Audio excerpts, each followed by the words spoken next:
Okay, hi everyone. This is a open language design review about data structure, which we introduced, what, 2 years ago, 3 years ago?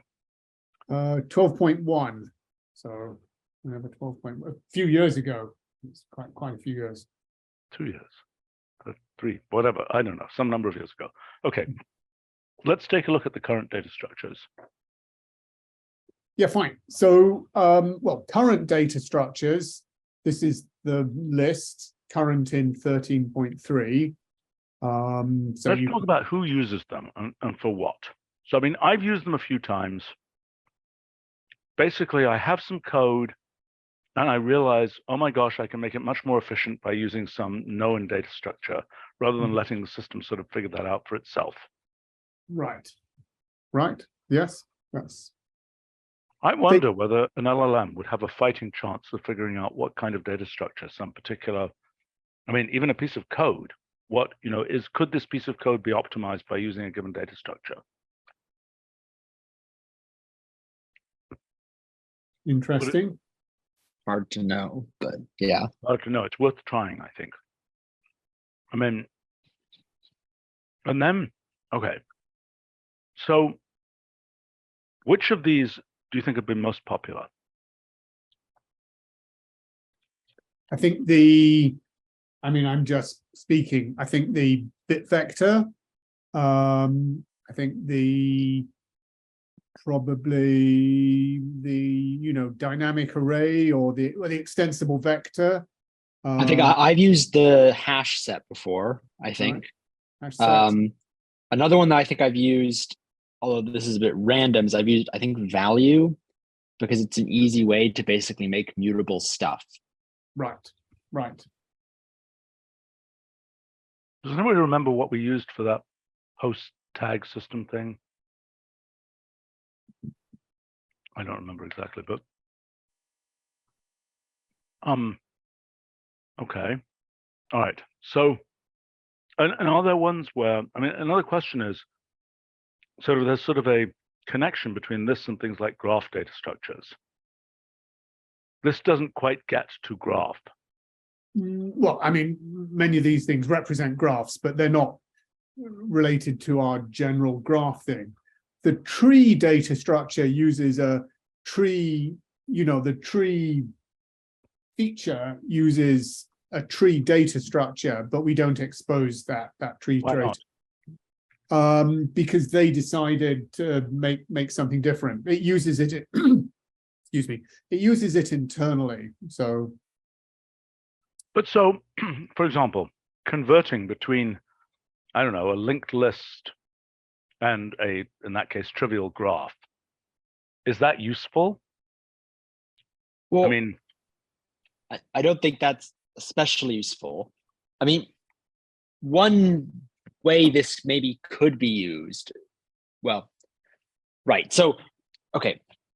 In graph, I think there are like 4 different internal representations the graph uses. It can use, list of edge and list of vertices, adjacency matrix, sparse adjacency matrix, and like one other, something like that, right? So, and in general, it's totally opaque and you don't usually care. I mean, you could imagine a world where we sort of have, where we're internally graph, or maybe whatever future graph-like thing uses, maybe it has its 4 different internal representations. Each of those representations is a data structure that you can call directly through this. But then the outer wrapper is just basically generalizes over those different data structures, if that makes sense. Yeah, but who cares? I mean, so long as we get the automation right to swap between data structures, who cares? I guess. I mean, in the case of graph, the answer is you never care, because I don't think I've ever had a problem with graph, quote unquote, using the wrong representation. For things like maybe mesh regions, which are a lot more complicated, like I think, well, actually, mesh region I think is one, but like regions, they're like 20 different kinds of regions, something like that. And for that, I've definitely run into things where I'm like, oh, you're using the wrong representation. I think there should be a better way to hint it than to actually drop down to the level of data structure operations. Yeah. I mean, it might just be a matter of, have a method option for. Yeah, it might also be a region matter of the function. heuristics not being good enough. But okay, so let's look at data structure operations down at the bottom there. Sounds good. Right, right. So they work with this sub-value mechanism. So you create Right. a data structure and that pushes, you push loads of things. Do we There's a- like this? I mean, we invented this as a. I like it. It's Yeah, it's very, absolutely crucial because it's consistent with methods, C++, Java, Rust, Julia, all the data structures. And also it's a crucial way of being able to hierarchically represent one data structure through another. You can get access to, say, one Okay, data but Mark, structure contains another, and then if- you can get properties of it and stuff like that and work with it.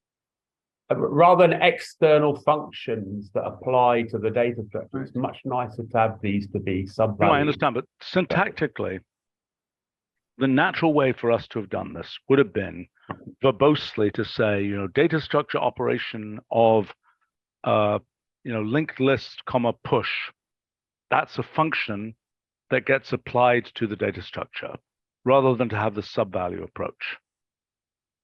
the sub-values are faster than down values. Actually, I haven't tried exactly that. Okay. But I did do some That's a- experiments with, well, we do care about speed. Okay, but Like stack, comma, that Yeah, is I don't like that. like That's noticeably slower. So but not just that. I mean, the method or the data or the thing is a property of the data structure. Is something inherent right, to it reads the wrong to way that around. thing. is what Yeah, it is. exactly. Yeah, Something yeah. external operating on something, and that's just, it's difficult to organize these things in a nice hierarchical, clean way. well, okay, where you have, what I would say is, peek at the stack. It's a function you apply to the stack. Here we've got a sub-value of the stack, which I think is weird. Right. We haven't done this, but we could have command completion for these things. So when you type this, and then like now you get a completion of all the Better be. We should have completion. The problem is we don't know what DS is. Well, we do. Once it's been evaluated and sent to the front end, we do know. We could tell the front end, hey, there's this symbol and this is the continuations for it. Well, and with the immutability, that might make some sense. I agree. Yeah. I think that would be pretty neat, actually. I mean, the mutability is another key thing about these. So that's like absolutely breaking the mold. Yeah. Right, but I mean, look, that would certainly help. Yeah. I mean, that's okay. So bring that up with the front end team. But I mean, Mm-hmm. Mark, you're actually arguing that you like the sub-value organization better than you would like functions. absolutely find it Yeah. so much more natural. I am in agreement with Mark. When you work, when anything you do in another language and you take a data structures course in something else, and the way that they're all set up, and there's a reason why they're built up in this kind of way, this kind of object-centric way, that you can get methods and data and all these kinds of things, because it just fits into the paradigm that's used in other types of languages so naturally. And I think it's quite important for these things. I mean, another key point is you don't have to worry what context these methods are in. You see, now for the core ones in the Wolfram language, yeah, that's fine. But when we write tons of these things internally in the compiler, and it would be unusable if we had to. They were all in different contexts and different packaging. Yeah. Terrible. Context, symbols and context. unworkable. That is one of the main problems with all this, structuring it in a kind of nice, clean way. Whereas here, it's just you can have a lookup or a. You've got a limited number of special of data structures here, just like we have special functions. No, but I'm talking in other places, like in the same things work inside the compiler. I mean, it's nice to have the same programming model. And as we're compiling the compiler, we use the same techniques. So we get like a win a win in compiling the compiler is winning for, in driving the language. And also it's useful because somebody who writes something interactively like this will use the same syntax internally when they're using working on the compiled data structure. It's identical. And I think that's important, not to have two syntaxes, one for top level or sort of an evaluator sort of model of the data structure, and one for the compiled. The only thing that's different is the constructor. It's like data structure backtick new or whatever, instead of create data structure. Actually, but the rest, create data structure as well. Yeah, the rest of the operations are identical, and I think that's quite important. Yeah. To make it kind of. Wow. Okay. Well, by the way, Daniel on a live stream is asking, are data structures implemented in Wolfram language or in C? The answer is they're implemented with a compiler, right? Yes. Yep. Yes. So they are written, the source language is Wolfram language, but it is compiled into LLVM. And they're pretty, Mark, you're a hard, they're pretty, we've been polishing them, but they work pretty well, actually. I mean, they're pretty, Yeah, they work quite efficiently. I think they're the hash table competitive. stuff in the compiler is faster than the kernel one now. So I mean, they're pretty competitive with, C++ data. Well, okay, so one of my purposes in this meeting was to discuss the sub-value mechanism. And you guys are vehemently insisting that sub-values are the right way to go. Sorry, but yes. I really like it. Steve. Yeah, Okay, I really well, that's like good. it. We've also done the sub-value things for some other, and these are more, some more and some less documented, but two examples I can think of are interpolating function and sparse array. We have some sub-value things. I mean, we have sub-values for lots of other functions, but they don't. The difference is sub-values don't usually do operations. Sub-values, extract properties of things. That's pretty common. Well, that's just because we don't have mutable stuff elsewhere. Good point. Yeah. Okay. Well, okay. I mean, all right. So then let's talk. I mean, I'll other than that talk to the front autocomplete, end people about getting continuation things. I mean, if I have to add stuff to the kernel to do that, I'll do that. Yeah. right? Okay. So let's then look at. Let me poke around at these data structures. Let me ask some questions. Okay. Fine. One question is, what about user interface data structures? Does that make any sense?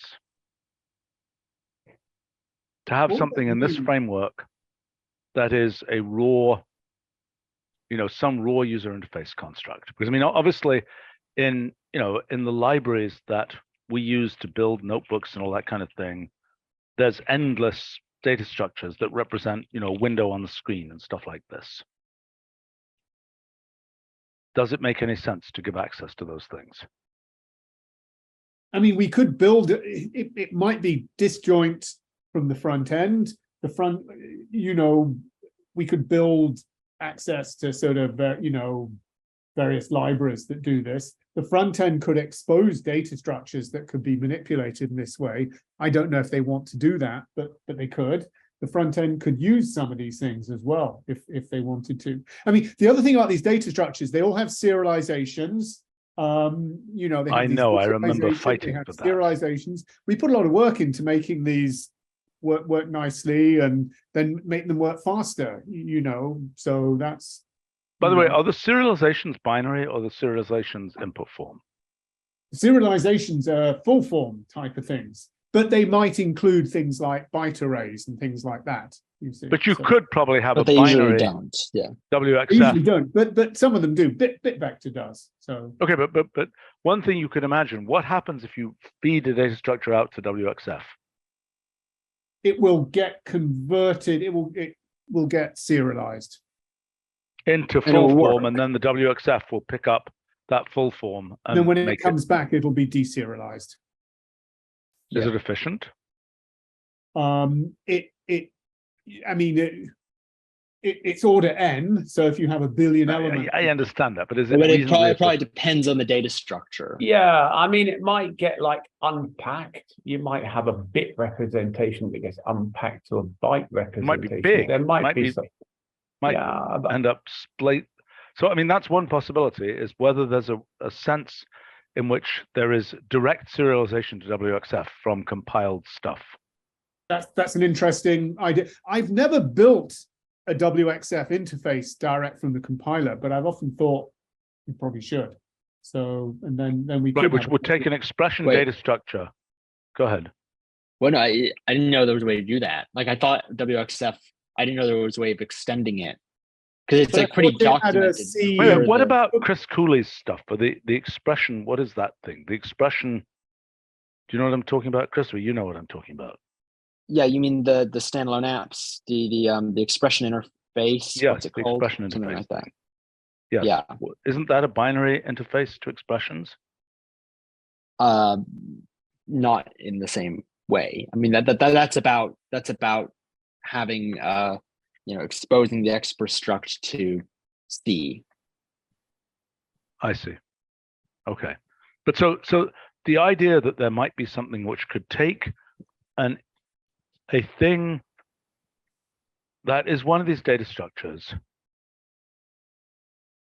You don't just have a dangling array of sort of bits in the data structure. It actually has we've tried to make it so that it has it is Okay, based so you're on some leveraging sort of thing.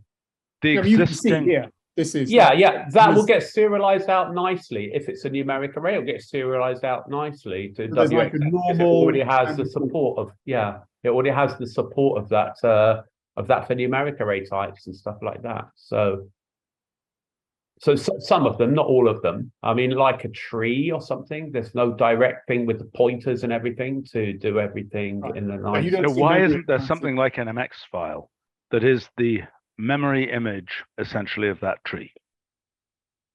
Well, I don't know about that. You start No. getting into all sorts of things like endianness, Stephen. I mean, know. already the serialization of these things is, it takes as long to write the serialization for data structure as writing the code for the data structure itself. So already that is. Well, okay, but I'm asking, is there a effort. generic way to do this, given how it's laid out in memory? I mean, we solved the endianness problem in the end for MX files. How did we solve the endianness problem? It's a lot of work to just, write out bytes in an independent way and check what the platform is and then byte swap them and stuff like that. It was like a month or two of work. Okay, but Mark, you already did that automatically, but about automatically serializing. I mean, I think it seems like, right, if we could. So most data structures are basically product types containing other data structures.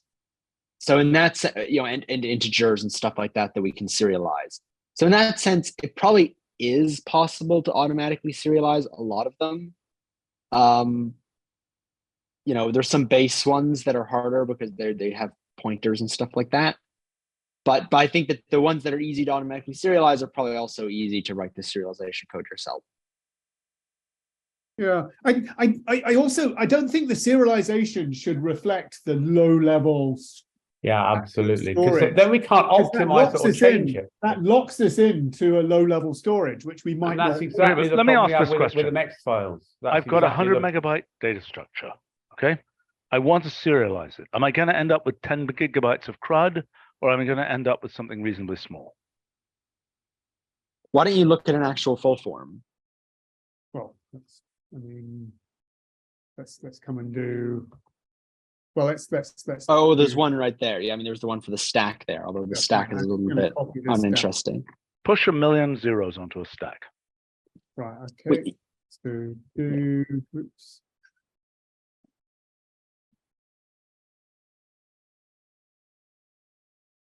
Zero. Right. Okay. That was spectacularly fast. Prove to me that it has a million zeros on it. Can you? How is there a stack depth with DS? Wow. I mean, these things are the speed of C, Steve. I mean, you could do. Okay, I understand. Now I want to see 10 million to 100 million operations on a linear thing. This is in a story. second. Let's see how big is this thing. What if we say byte count of DS? Yeah, actually, byte count is not Does it lie? Yeah, that's not true. It's only implemented for about half the data structures We've at the been moment. filling in byte count. Yeah. I've done hash So- tables, some of the filters, Right, but okay, not fine. but not all Well, of let's them. do binary serialize. Just do length of binary serialize. Or actually, you don't even need the length because the summary box will say it in a nicer way. So yeah, I've never done this. but this would tell us the size of the full form, right? 2 megabytes. That's not bad. Wait, how's that even possible? That means spending 2 bytes How per. do I deserialize? Okay, Uh, now do deep Binary binary. deserialize.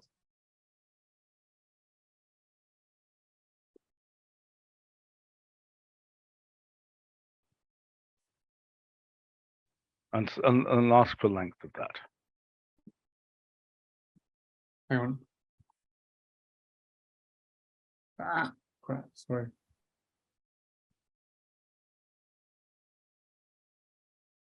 I mean, we could even just say, or I don't know if same queue works. Yeah, but- yeah. Let's do. Does same queue work? Let's try it. Yeah. Same. Yeah.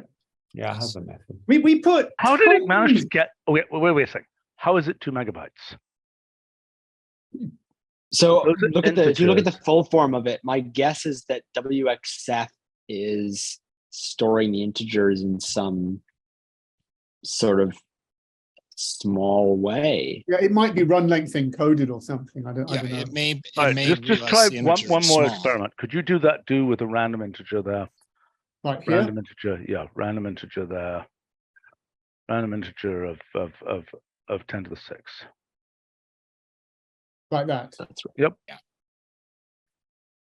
Actually, that's now going to add to the same stack. So Right. Fine. Yes. Let's it's all right. do. Okay, so now do binary serialize or whatever.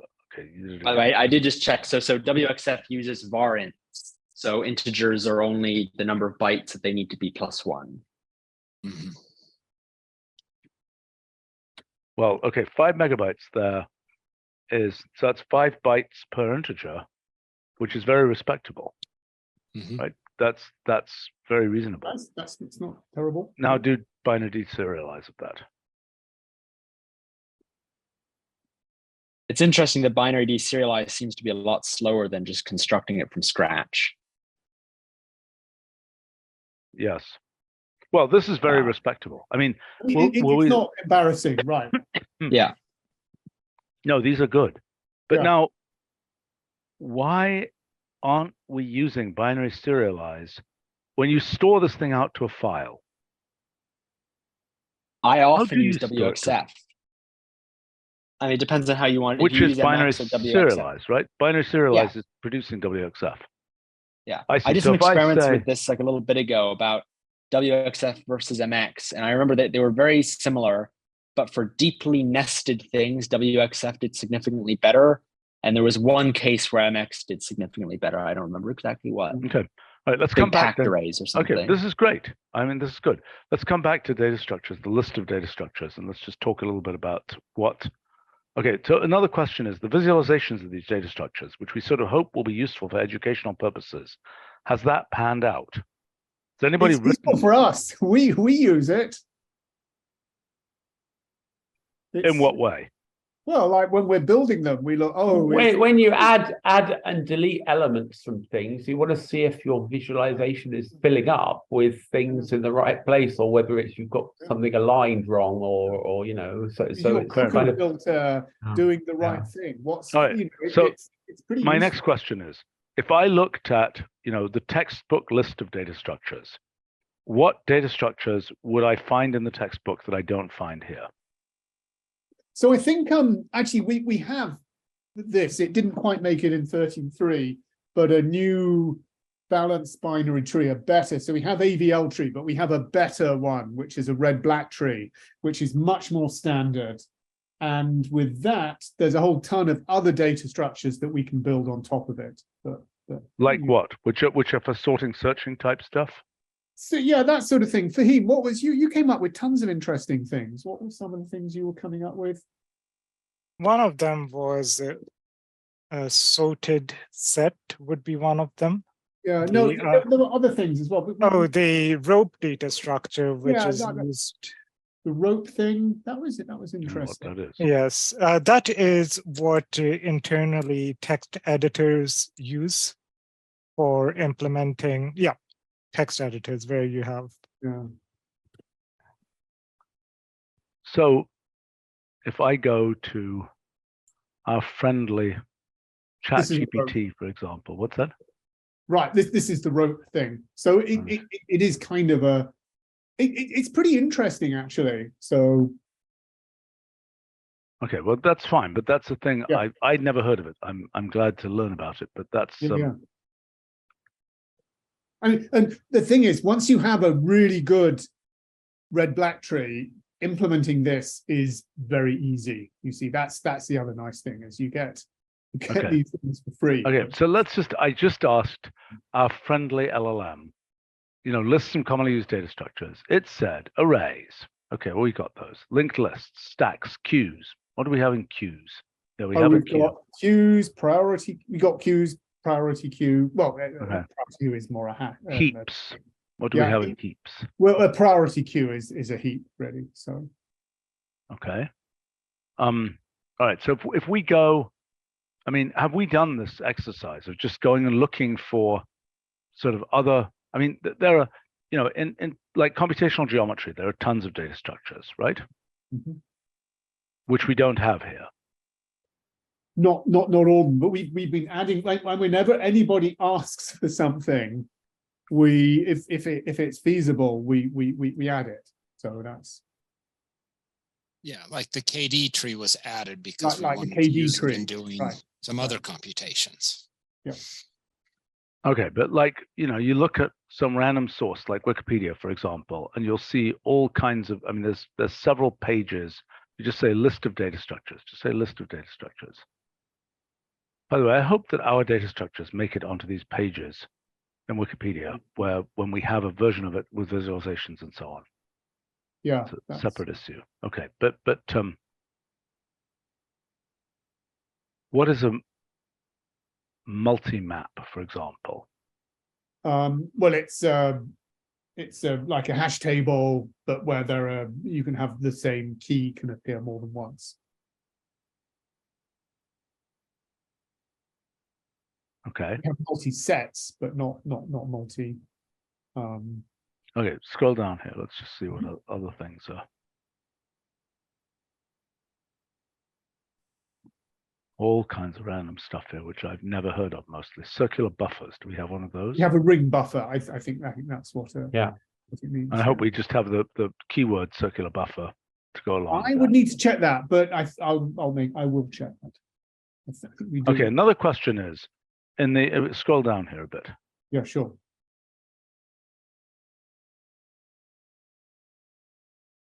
I mean, many of these things we either have or don't have. I don't know. I think a lot of this is kind of a.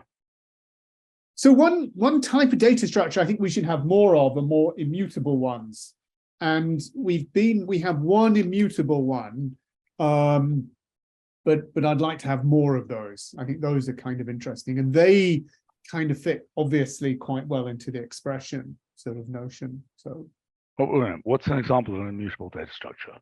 Well, association is an immutable data structure. Fine, but why do we need that in the data structure system? We already have that in the main system. We don't have, for example, a set version of it. No, we don't. That would be useful. That would be useful, right? Yeah, that would be useful. Yeah. Scroll down here. So that one to me seems like a decent priority, and one that could be promoted out of the pure, like tree was promoted out of the pure data structure world. Yes, yeah, I think that's true. It's quite hard actually. That's to make a nice one. So, but Fahima's been working on that, but it's quite hard. There's I think immutable trees, like an immutable balanced binary tree would be kind of interesting, I think. So. Well, I mean, okay, scroll down here. I mean, many of these are just sort of amusing, but who cares? Yeah, SPQR tree. It's got to have that. Okay, scroll down. Is there anything else here? Scroll down. ASTs, abstract syntax trees. That's a place where we might. Yeah, that's interesting. I mean, you have the expa struct, so that's a bit like that, but we don't have. No, that's interesting. I think that would be an interesting one and useful. Right. Keep scrolling down. Sure, I was just right. So we've got, representatives of these. We've got. Yeah, which may be enough. We've got a very good the cuckoo filter. Mark's just totally. Okay, scroll down.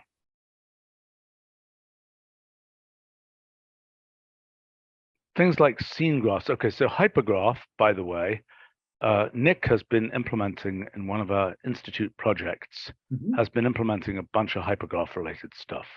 I don't know whether he's been using data structures. He hasn't talked to me if he has, but no, I think somebody should ping him and find out if he is. Right. Because he's built a whole elaborate thing for doing. Okay, so here's another category of data structure. Okay, is things. We can leave this page, I guess. I think we're at the end, right? Yes, we can go back to this. Okay, whatever. Okay, so that hypergraph thing, that would be useful. So can somebody here please ping Nick? I've made a note of that. Yeah. Okay. Yeah. Okay. Now abstract. Look, here's an interesting category. Okay, including other work that Nick was doing on pattern matching representations. I wonder if there are other things which are more like the expression data structure, that are things that are more sort of innards of our system, partial representations of pattern matching, things like this.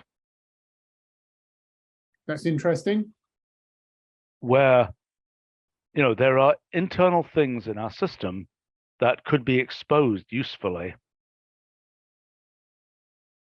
I mean, the abstract syntax tree would be an example. It seems like, what is the output of the parser? An expression. But, yeah, okay, fair enough. But when is it? Sorry, I'm not trying to be flippant, but no, you're right. You're right. But I mean, is there a previous stage? Yeah.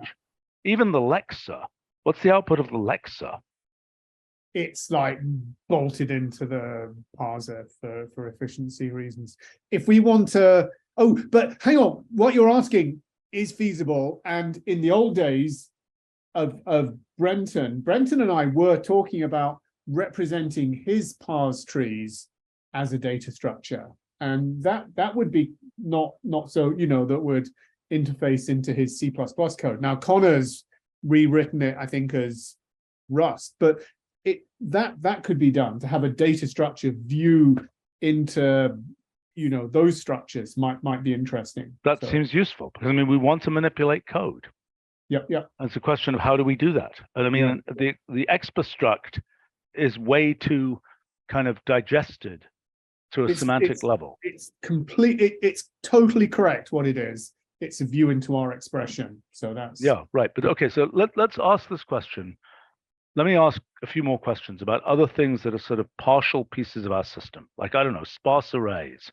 Is there some intermediate representation there that will be useful to be able to get one's hands directly onto? Well, Rob should. There is a sparse array type, but Rob should. So the sparse array, so one of the things I did with sparse array to make it work with the compiler is I set up a very data structure-like thing with the sparse array, but it doesn't quite fit into this framework because there are different underlying types. Like, so for example, we could probably compress the graph representation as a sparse array by using unsigned integer 8 type sparse arrays instead of the machine integer types that we're using right now. Okay, so the issue that we have is that the data structure, the symbol, deals with unparameterized data structures. Like, as far as data structure is concerned, it's a linked list of expressions. Right. So exactly. where they are polymorphic, not all of them are, like a bit vector isn't polymorphic. It's just a bit. But where they're polymorphic, what we instantiate is ones for expressions, which is great. But we could consider some mechanism of instantiating other ones, you know, specialized for machine integers or something. Well, but how would that work? It doesn't the compiler already have that notion in a, you know, the type specifiers of the compiler? Yeah, if you write compiled code, you do, but yeah, you'd need to build a library or something like that. You need to write some compiled code.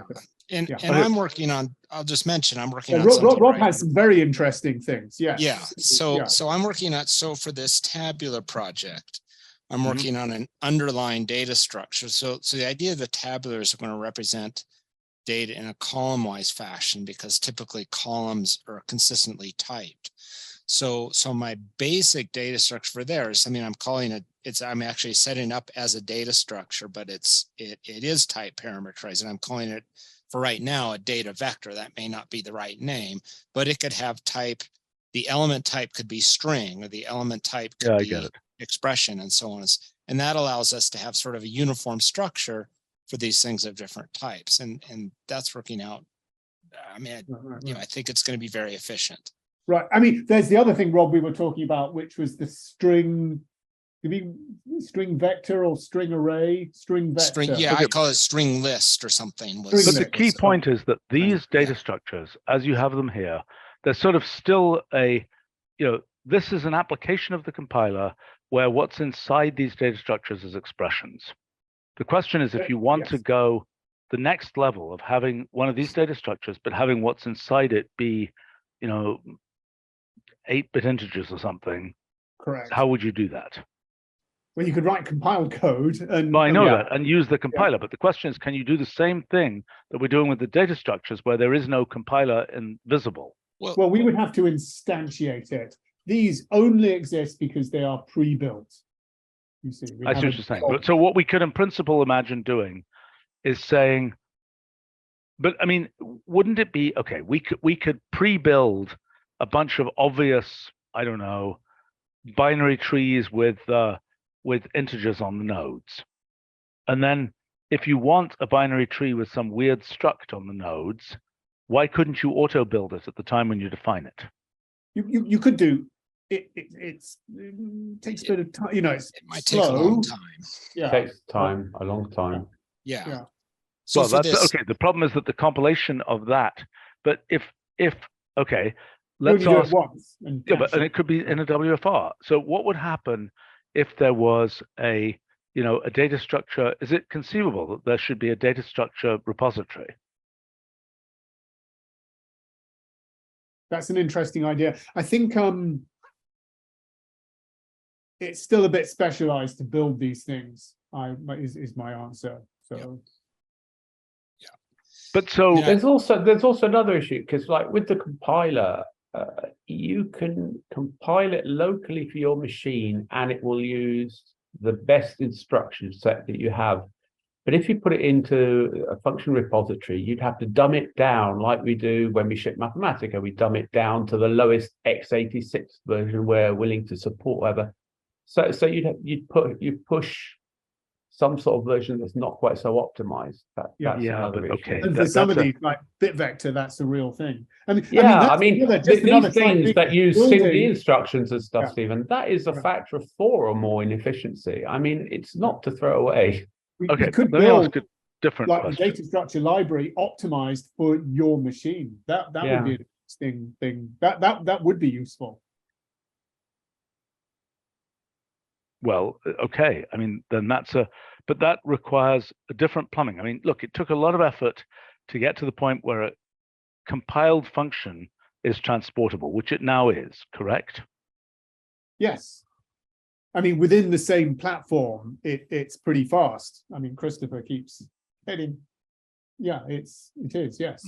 But I mean, it works. You can make a WFR with compiled code and it's transportable, correct? Yes, that's true. Right. But how much are we losing when we do that? I mean, Mark, you were speed demoning this and claiming a factor of 4. Are we losing that when we make it transportable in that way? Yeah.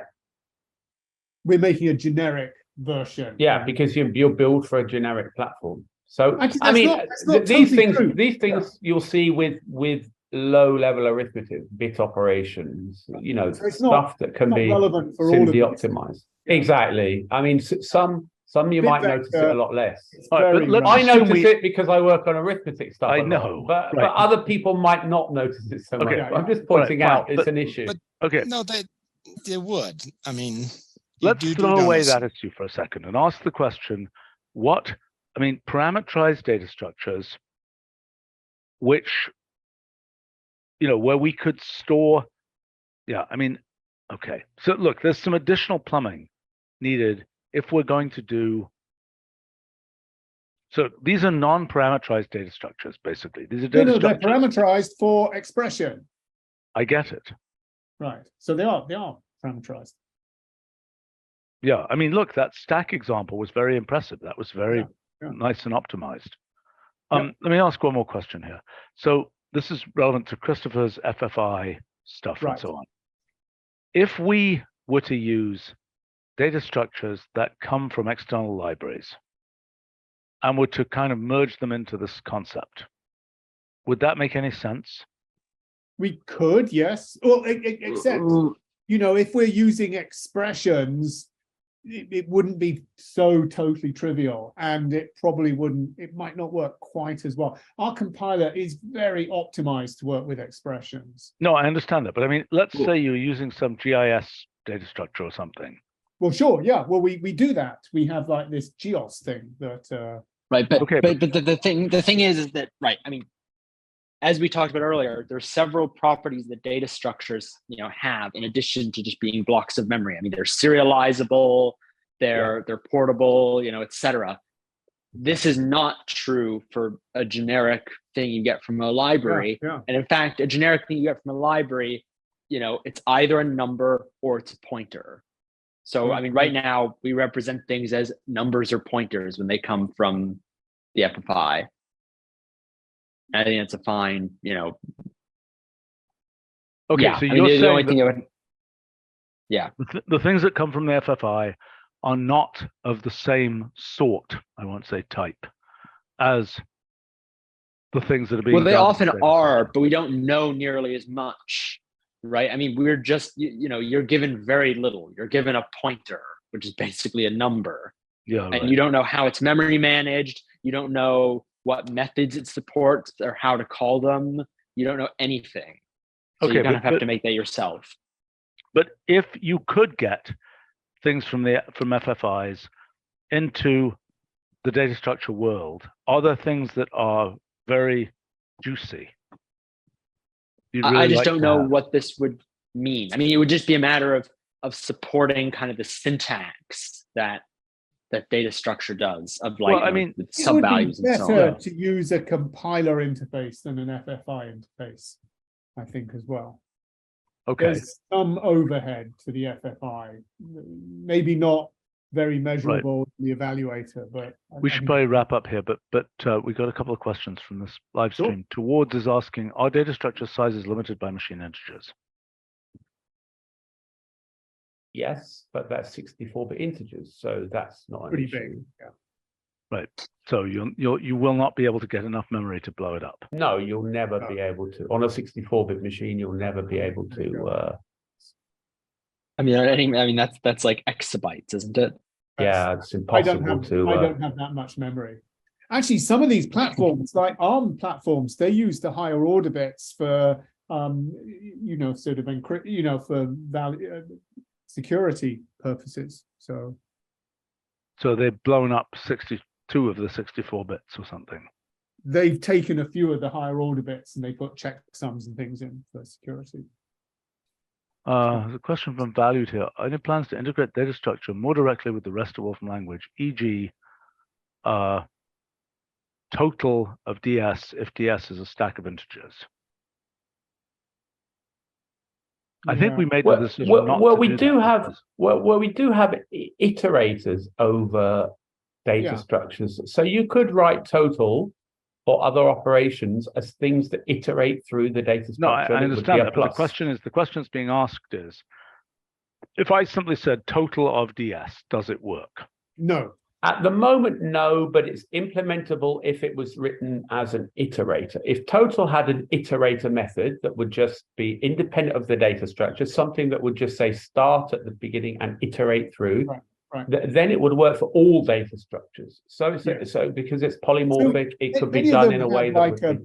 have a fold operation. So which is pretty that's a nice access, nice functional access.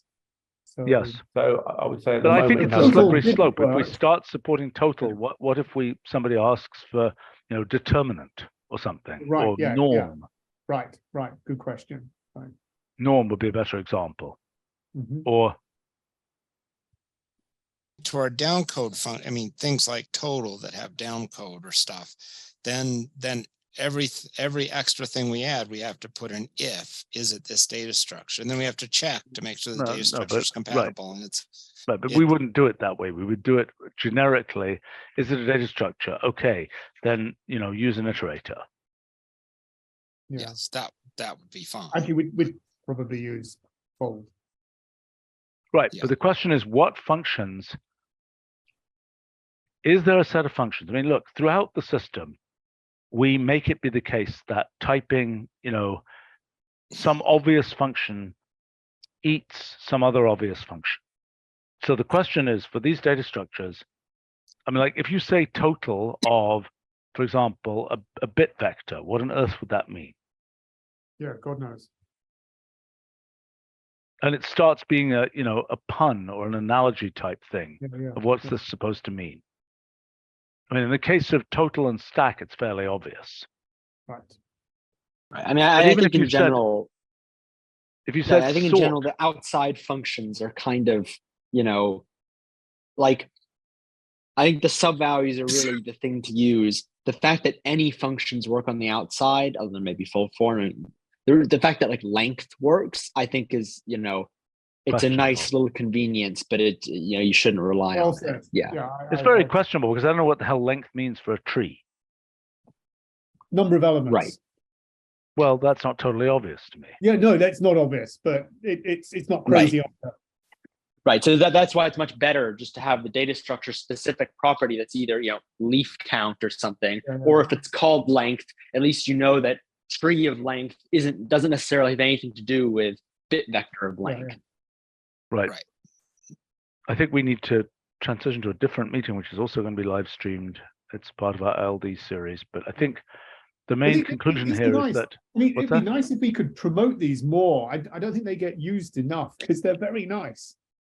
Well, but I keep finding random people in the company that come to me and say, "Oh, I love it. This. I use it all the time," and it's so. But anyway. Well, okay, that's a different. The marketing of data structures is a different issue. I mean, first they had to work. Now that they work, what's that? Not irrelevant. So yes. Well, maybe somebody should write a little book about data structures that uses these data structures and shows people all the nice pictures and so on. Yep. That sounds. Or at least I don't even know what the data structure guide page looks like. Can you bring it up? Sure. Is it attractive?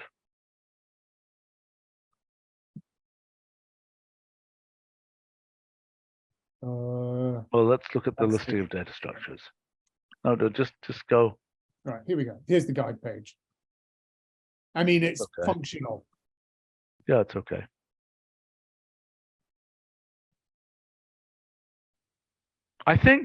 What will be a way to promote this?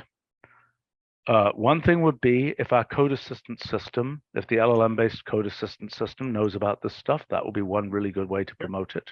Yeah.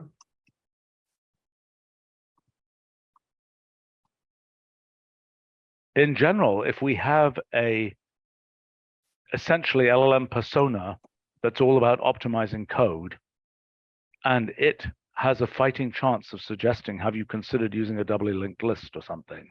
I don't know whether it does have a fighting chance of figuring that out. Yeah, I'm not sure. How would you go if you're presented with a piece of Wolfram language code, and like my example of those tag systems, okay? What does it take to be able to figure out here's a reasonable data structure to use? Yeah, I mean, that's a good question. I can look at it and I can see, oh, you're doing this and that. And in a sense, that's how an LLM works, isn't it? I mean, it's more or less, yes. I mean, the question is, could we so ask I it? can see it. Why can't the LLM? But I Okay, have so years of experience of like data structures and morpheme language. right. I mean, I'm just wondering if there's a sample we could just ask the LLM right now, whether it could, let me think. I mean, this piece of code, well, actually, we could give it the tag system. Give it the code for a tag system and see what it can do. I'd be amazed if it could do this, because I think that we're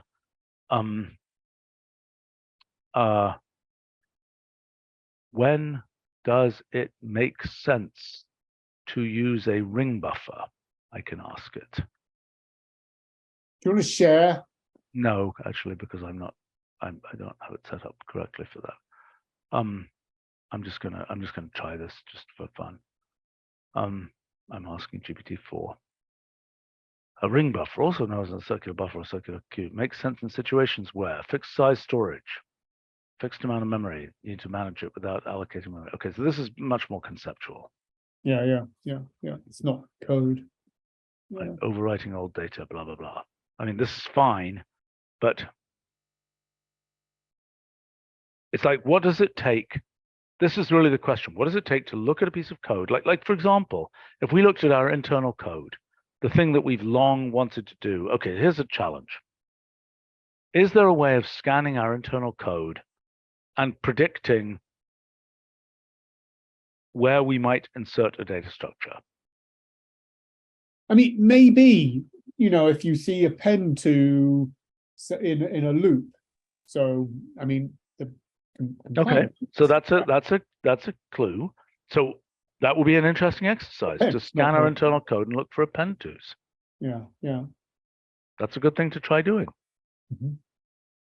And what are some other clues? I mean, basically, it's whenever one is using sort of small scale mutability. Yeah.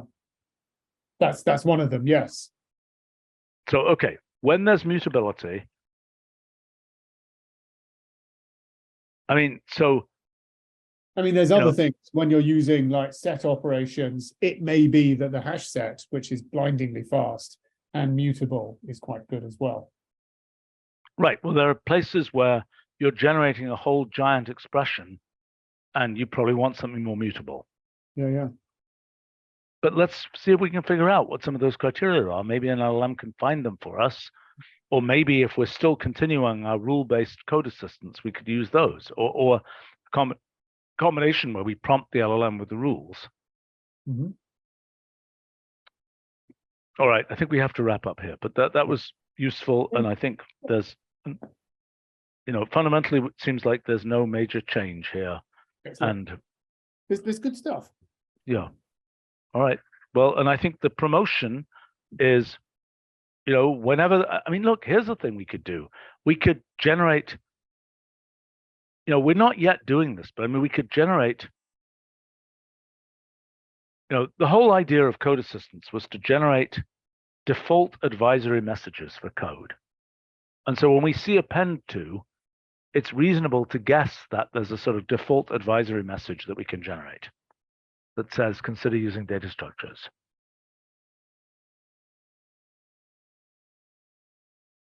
Okay, anyway, we should wrap up here. Good. Thanks, guys. See you later.